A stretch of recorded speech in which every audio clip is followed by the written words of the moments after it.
Hello hello hello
ਚੱਲ ਮੈਂ ਉਹਨੂੰ ਭਿਜਵਾ ਦਿੱਤਾ।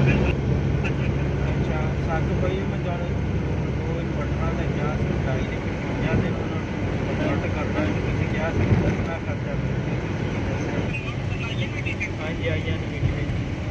ਉਹਨਾਂ ਦੇ ਕਾਰਡ ਵਗੈਰਾ ਠੀਕ ਸੀ ਜਿਹੜਾ ਹੁਣ ਇੱਕ ਤੁਹਾਡੇ ਕੋਲ ਰਿਪੇਅਰ ਹੋ ਕੇ ਆਇਆ ਨਾ ਫੈਸਲਾਬਾਦ ਇੱਕ ਉਹ ਤੇ ਇੱਕ ਜਿਹੜਾ ਇੱਥੋਂ ਲਾਹੌਰ ਰਿਪੇਅਰ ਹੋ ਕੇ ਗਿਆ ਸੀ ਮੈਂ ਉਹਨਾਂ ਦੀ ਸਰਵਿਸ ਵਗੈਰਾ ਕਿਹਾ ਸੀ ਚੇਂਜ ਕਰਵਾ ਲੈਂਦੇ ਕਾਰਡ ਤੁਸੀਂ ਰੱਖ ਲਓ ਕਿੰਨਾ ਖਰਚਾ ਆ ਰਿਹਾ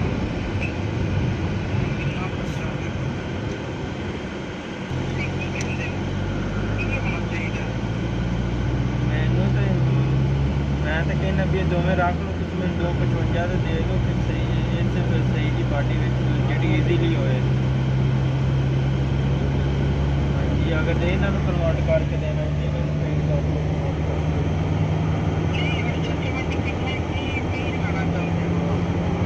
ਦੱਸ ਦਿਓ ਨਾ ਵੀ ਕਿੰਨਾ ਖਰਚਾ ਹੋਏਗਾ ਫਿਰ ਮੈਂ ਬੋਸ ਨਾਲ ਗੱਲ ਕਰ ਲਵਾਂਗਾ